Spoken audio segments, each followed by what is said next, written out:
Uttarakhand express में आप सभी का बहुत स्वागत है और मैं हूं आपके साथ में अमनदीप। खबरों की शुरुआत करेंगे उत्तराखंड के सियासी गलियारों से। एक बड़ी खबर है जहां पर आईएफएस के ट्रांसफर को लेकर बीजेपी के विधायक और वन मंत्री आमने सामने आ गए हैं। बीजेपी के पुरोला से विधायक दुर्गेश्वर लाल वन मंत्री सुबोध उनियाल के घर के बाहर धरने पर बैठे हैं। विधायक का आरोप है कि उनकी विधानसभा के 42 गांव गोविंद वन्यजीव पशु विहार की सीमा में आते हैं, जहां पर ग्रामीणों के हक हकूक पहले से तय है, लेकिन पार्क की डिप्टी डायरेक्टर अभिलाषा सिंह ग्रामीणों के साथ में ज्यादती कर रही हैं और क्षेत्र में विकास कार्यों में रोड़ा अटका रही है।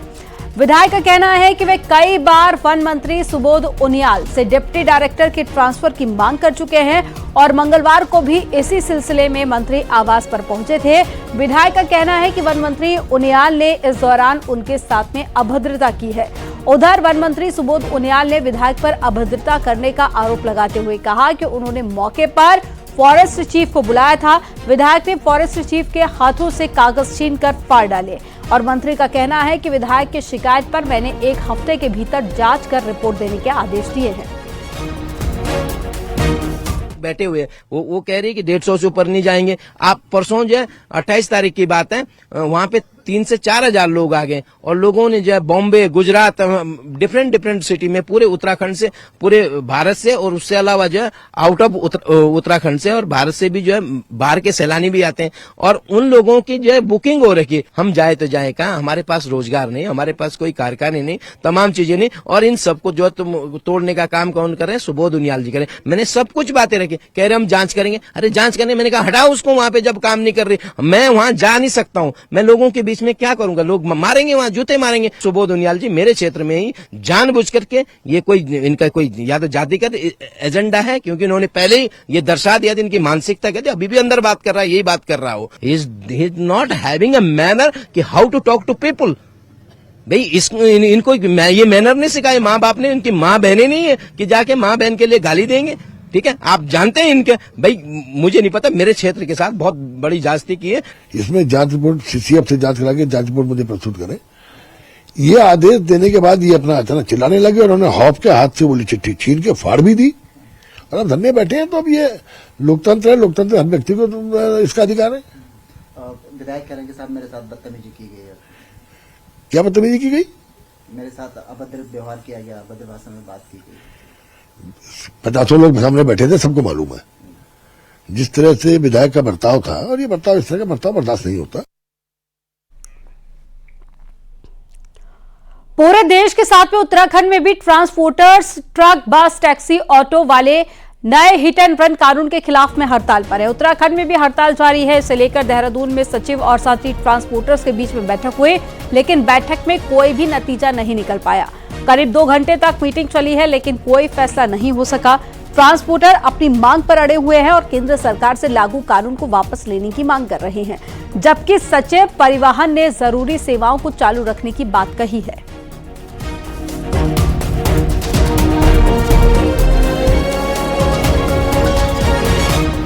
नियम जिसके बारे में बात कह रहे हैं, संशोधन, वो अभी लागू भी नहीं हुए हैं, नोटिफाइड भी नहीं हुए हैं। ये हम लोगों ने उनसे रिक्वेस्ट किया है, तो आप अपनी बातें बताएं और हम उनको पहुंचाएंगे।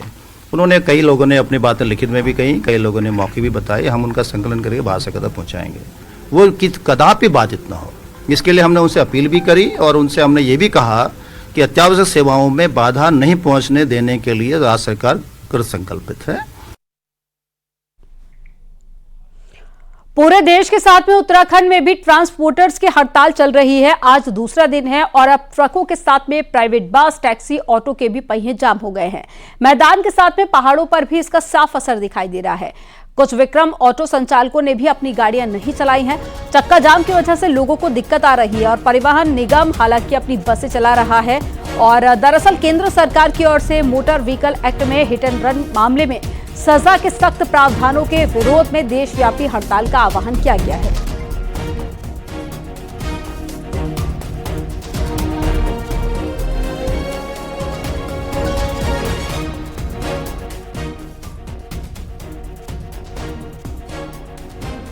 और ये ड्राइवर है मैं चला रहे जी, जो प्राइवेट है ना वे नहीं चला रहे। हाँ जी, कौन देगा 10 लाख रुपए और 10 साल की सजा कौन काटेगा? 15 की कर दी भैया, 15 साल सजा, 15 लाख रुपए कर दिए, कौन देगा? हमको जमीन बेच के थोड़ी देंगे, हमारे बाल बच्चे नहीं है क्या? हम तो अपने घर में रहेंगे। परिवार तो सब ये कानून हटना चाहिए, ये कानून वापस होना जब तक नहीं लेंगे हम गाड़ी नहीं चलाएंगे। क्योंकि गाड़ी हम रोड पे चलाते हैं, ब्रेक फेल हो जाते हैं, कोई अचानक ब्रेक वैसे तो होता नहीं, ब्रेक भी फेल हो जाते हैं, मशीन नहीं है। अब आदमी है, हार्ट अटैक हो रहा है, एकदम मर जाता है, कोई पता लगता है, ऐसे ही मशीन नहीं है। जो छोटी एज की लड़के हैं 18 साल से कम एज में, वो क्या करते हैं कि स्टंट का काम करते हैं, स्टंट चलाते हैं। अब वो क्या करते हैं कि बड़ी गाड़ी के पास से गुजरेंगे तो अचानक से कोई हादसा हो जाता है, तो उसमें गलती निकलती है ट्रक ड्राइवर की। लेकिन वो ट्रक ड्राइवर कभी भी आप देखोगे ना, कहीं भी जाम लगेगा तो वो एक ही लाइन में चलते हैं अपनी। मैम ये देखो, बड़ी गाड़ी वाला कभी नहीं चाहेगा कि उससे एक्सीडेंट हो। वो तो मतलब बहुत ही रेयर केस होता है कि एक्सीडेंट हो जाता है उससे। वो नहीं चाहता कि मैं भागूं, लेकिन क्या करे, पब्लिक नहीं छोड़ती ऐसे किसी भी केस में किसी भी ड्राइवर को। सोचती है कि उसने गलती हमेशा बड़े व्हीकल की निकलती है, इसलिए वो भागता है बेचारा। अब भाग के जाए भी कहाँ, फिर वो जाके ज़्यादातर थाने में चले जाता है, लेकिन वो सोचते हैं कि नहीं गया, वो उल्टा उस पर जुर्माना लगता है, सजा बहुत मतलब बहुत ज़्यादा मतलब कि वो हो गया इन पर कि नहीं कर सकते ये। देहरादून में चल रहे ड्राइवर्स के चक्का जाम के बीच में जब एक हरियाणा नंबर की टैक्सी ट्रांसपोर्ट नगर पहुंची तो गुस्साए ड्राइवर्स ने अनोखे अंदाज में विरोध किया। टैक्सी ड्राइवर को जूतों की माला पहनाई गई और काला टीका भी लगाया गया।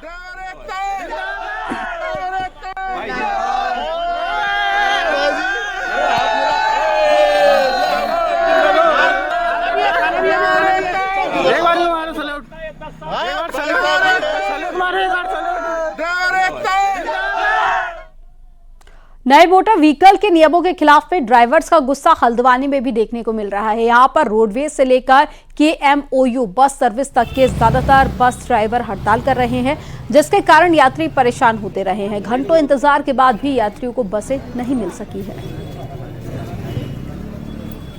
ड्राइवर या ऑल इंडिया ड्राइवर लोगों ने कर रखी है, ऐसी पर्टिकुलर हमारे विभाग की नहीं है। फिर भी कुछ बसें जो अर्जेंट है, सुबह सुबह हम लोग थोड़ा बसें जो लोग परेशान हो रहे हैं सुबह सुबह निकल जा रही हैं, वरना बाद में ये प्रॉब्लम हुई थी कि रास्ते में रोक दे रहे हैं बसों को, तो इससे पैसेंजर भी ना इधर के ना उधर के रहते हैं, वो अलग परेशान होते हैं। मैं मतलब यहीं हल्द्वानी में रहती हूँ, मुझे दिल्ली जाना था बेसिकली, तो मैं 9 बजे आ चुकी थी यहाँ पे। 10 बजे की मेरी बस थी, बट अभी तक आई नहीं है बस। जिस टाइम में आई थी तो उस वक्त 7 बजे की बस आई थी, मॉर्निंग वाली। अच्छा। 7 AM वाली, तो वो गई है मेरे सामने। अब ये 9 बजे वाली अभी खड़ी है 10:30 बजे। मैं हल्द्वानी से गुड़गांव जाना था, विभाग की इतनी लापरवाही है, ऑनलाइन बसें बुक हो रही हैं, यहाँ आने के बाद कोई बस नहीं है, जबकि पैसा कट चुका है पूरा। देशव्यापी हड़ताल का असर गढ़वाल के प्रवेश द्वार ऋषिकेश में भी देखने को मिल रहा है। बड़ी संख्या में नए साल का जश्न मनाने आए पर्यटक गाड़ियां न मिलने से परेशान हैं और अपनी मंजिलों तक नहीं पहुंच पा रहे हैं, क्योंकि हड़ताल की वजह से पहाड़ों की परिवहन सेवा पूरी तरह से ठप है। तो वहीं चक्का जाम से पहाड़ों पर होने वाले जरूरी सामान की सप्लाई पर भी असर पड़ रहा है।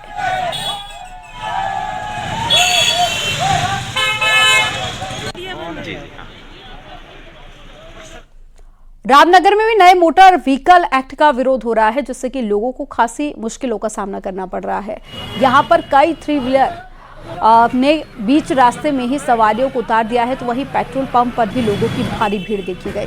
ट्रक ड्राइवर्स की हड़ताल के चलते पेट्रोल पंप तक तेल की सप्लाई पर भी असर पड़ा है और ऐसे में बड़ी भीड़ पेट्रोल पंपों पर भी देखी गई।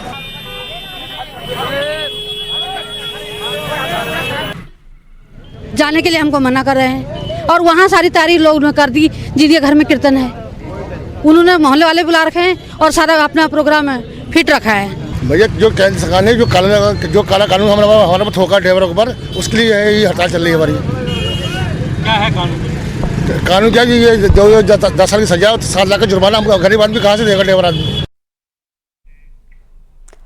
मोटर व्हीकल एक्ट में बदलाव के विरोध में टिहरी में भी हड़ताल रही है। बस, टैक्सी, ट्रक सभी हड़ताल पर रहे और सभी गाड़ियों की हड़ताल की वजह से लोगों को भारी दिक्कतों का सामना करना पड़ा। आवाजाही के लिए लोगों को गाड़ियां नहीं मिली, जिसकी वजह से जगह जगह पर लोग फंसे रहे।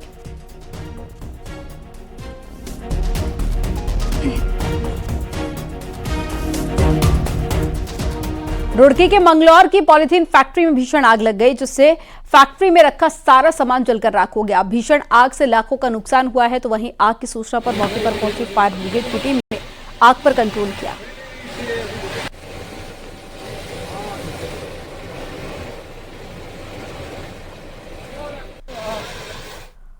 मुख्यमंत्री पुष्कर सिंह धामी आज बागेश्वर के दौरे पर रहे। सीएम धामी ने यहां पर केदारेश्वर मंदिर तक रोड शो किया, जिसमें सैकड़ों की संख्या में लोग शामिल हुए। सीएम धामी ने रोड शो के बाद में चेली बुआरी महोत्सव का उद्घाटन किया और बागेश्वर को करोड़ों की योजनाओं की सौगात दी।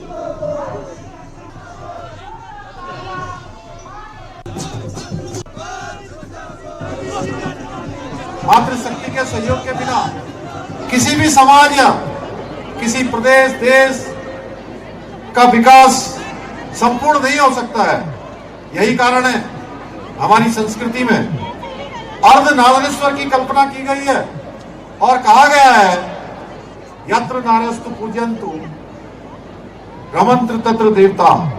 मेरा मानना है कि जब महिलाएं किसी भी कार्य को अपने हाथ में ले लेती हैं तो उस कार्य को पूरा किए बिना वो कभी चैन से नहीं बैठती हैं।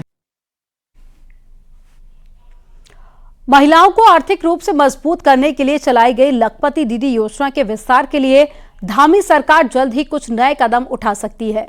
इसकी वजह से लोकसभा चुनाव बीजेपी को लगता है कि लखपति दीदी जैसी योजनाएं सियासी लिहाज से भी फायदेमंद हो सकती हैं। एक रिपोर्ट आपको दिखाते हैं।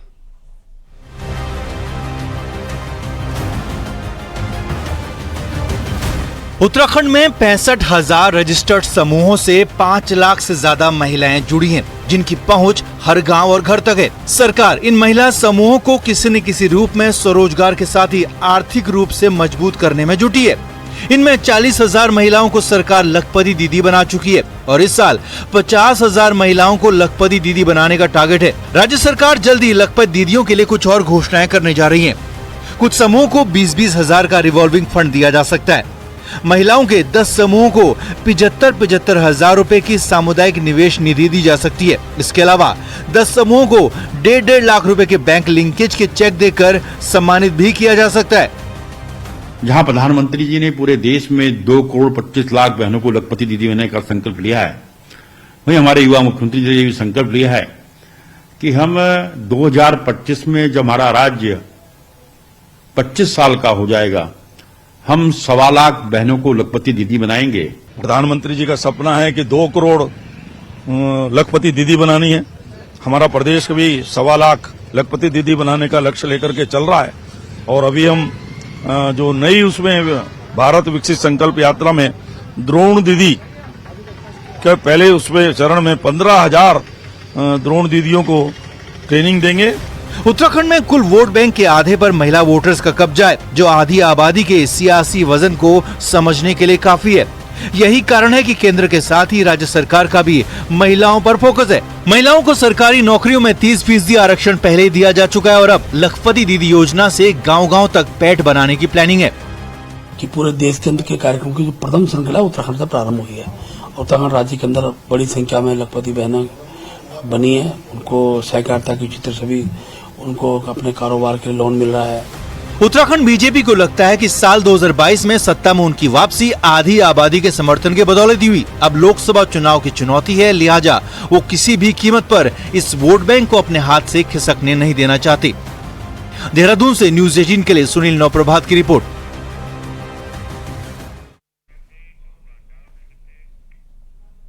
हरिद्वार में मनसा देवी मंदिर रोपवे को बंद कर दिया गया है। 31 दिसंबर को रोपवे की लीज खत्म होने के चलते रोपवे बंद हुआ है, जिसके चलते श्रद्धालुओं के सामने पैदल रास्ते से ही मंदिर में दर्शन करने का विकल्प बचा हुआ है। मंदिर रोपवे मार्ग से 2 से 2.5 हजार लोग रोजाना दर्शन करने के लिए जाते हैं।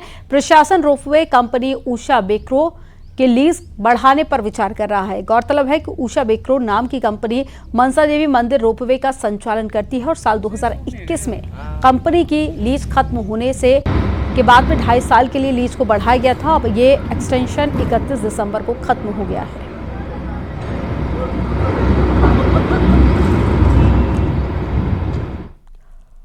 पिथौरागढ़ में हवाई सेवा के साथ ही बेस अस्पताल का जो मुद्दा है वो भी सालों से गरमाया हुआ है।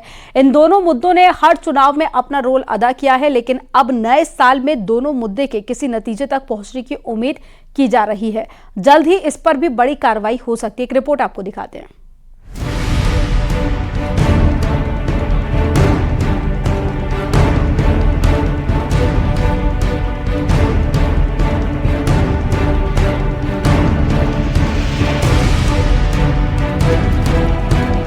नए साल में नैनीसैनी एयरपोर्ट से नियमित हवाई सेवा का सपना पूरा हो सकता है। असल में धामी सरकार ने 26 जनवरी तक रेगुलर हवाई सेवा शुरू करने का भरोसा दिलाया है।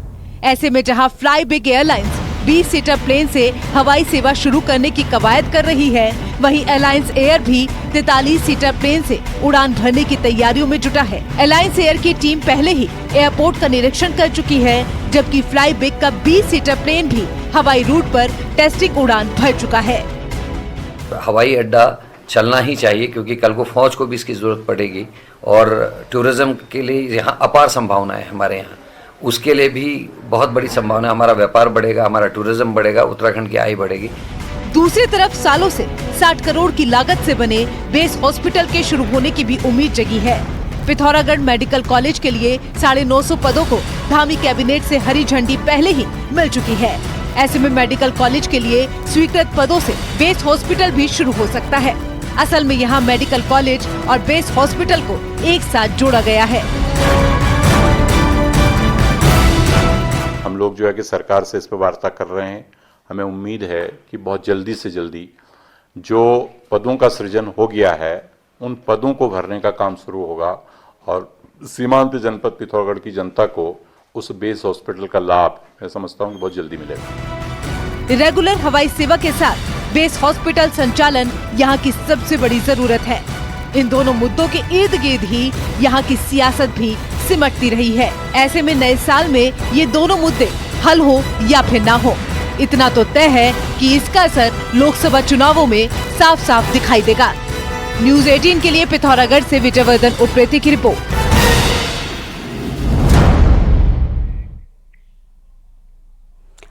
जूना अखाड़े के आचार्य महामंडलेश्वर अवधेशानंद ने राम मंदिर को लेकर न्यूज 18 से खास बातचीत में कहा कि 1528 में मीर बाकी ने ये कुकृत्य किया था और राम मंदिर को बनाने में भी कई भक्तों ने प्राणों की आहुति दी है, लेकिन ये खुशी की बात है कि राम भक्तों को जब मंदिर में भगवान के दर्शन सुलभ हो सकेंगे। आपने तो देखा, आप सबके साक्षी रहे हैं, आखिरकार ये ऐतिहासिक दिन आ रहा है, आपकी प्रतिक्रिया? देखिए, 1528 में मीर बाकी ने ये कुकृत्य किया और इतने वर्ष हो गए, 1528, और अब ये देखिए इतना लंबा इतिहास। बहुत बार प्राणों की आहुति दी साधु संत महंतों ने, मुमुक्षु जिज्ञासु और सत्य पिपासु ने, राम भक्तों ने। बड़ा स्वर्णिम दिवस है कि अब भगवान के दर्शन सुलभ हो सकेंगे 22 जनवरी को। जी मैं ये निवेदन करना चाह रहा था कि बहुत आरंभ काल से मैं इसमें रहा। ये जब आंदोलन आरंभ हुआ 1983 में, 84 में, हम लोग 7 अक्टूबर 1984 को पहली बार अयोध्या गए।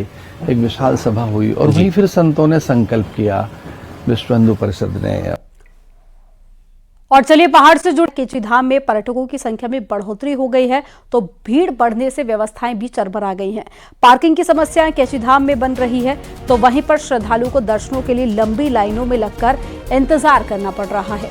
सोमवार और मंगलवार को करीब 20,000 से ज्यादा श्रद्धालु केची धाम पहुंच रहे हैं। हालांकि कारोबारियों के लिए एक खुशी की बात है। कहीं ना कहीं आज और 1 तारीख की भीड़ को देख के आप समझ सकते हैं कि पुलिस प्रशासन द्वारा कहीं ना कहीं पर कोई ना कोई सख्ती की गई, जो वीकडे होने के बाद भी 1 जनवरी को 20,000 से ज्यादा लोग कैची धाम में महाराज जी के दर्शन करने के लिए पहुंचे। चमोली की नीति घाटी में टिम्मरसैंण का मंदिर है और इसे उत्तराखंड का अमरनाथ कहा जाता है। अब टिम्मरसैंण महादेव के दर्शनों के लिए दूर दूर से लोग पहुंच रहे हैं और जमकर तारीफ भी कर रहे हैं। एक रिपोर्ट आपको दिखाते हैं।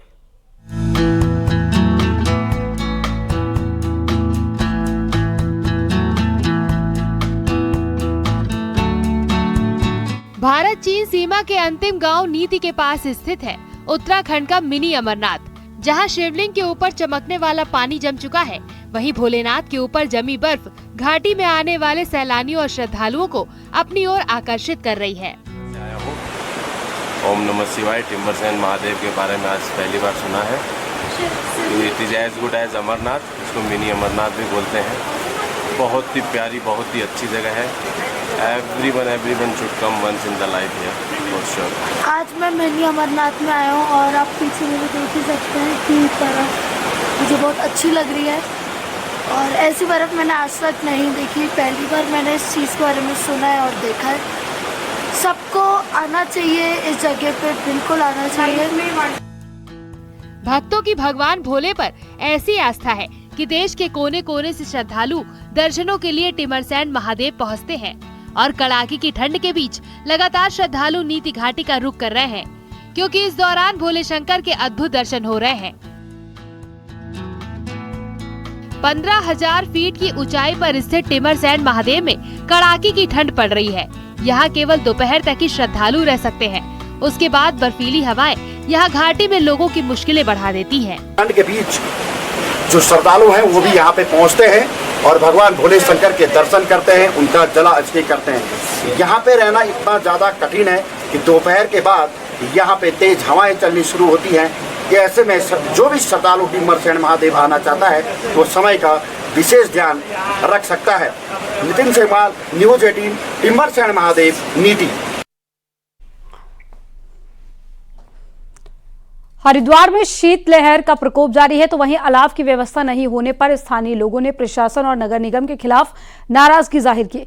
स्थानीय व्यापारियों का कहना है कि बाजार में कई स्थानों पर अलाव के लिए लकड़ी डालने की व्यवस्था की जाती है, लेकिन अभी तक नाम मात्र की व्यवस्था की गई है।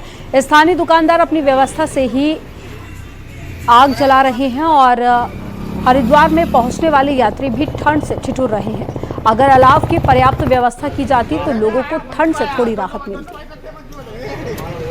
अभी तो कोई अलाव नहीं है, कोई व्यवस्था नहीं है, लेकिन पब्लिक सब परेशान है ठंडी में। ये नगर पालिका को चाहिए कि व्यवस्था करे, क्योंकि यहाँ सब परेशान हैं बेचारे, जिनका कोई सहारा नहीं हो तो आग का ही सहारा लेते हैं। इसलिए जरूरी नगर पालिका और डीएम जी जरूर ध्यान दें इस विषय में। चौराहे पर सर्दियों में कहीं भी कोई व्यवस्था नहीं है। ये फटे पुराने कपड़े जला के अब यहाँ गरीब गुरबा खड़े थे, मैंने आग लगाई, 2-4 मैंने कहा चलो भाई सेक लो, हाथ ताप लो, बाकी कोई सुविधा ही नहीं है। यहाँ वक्त हो गया एक छोटे से ब्रेक का। आप देखते रहिए न्यूज़ 18।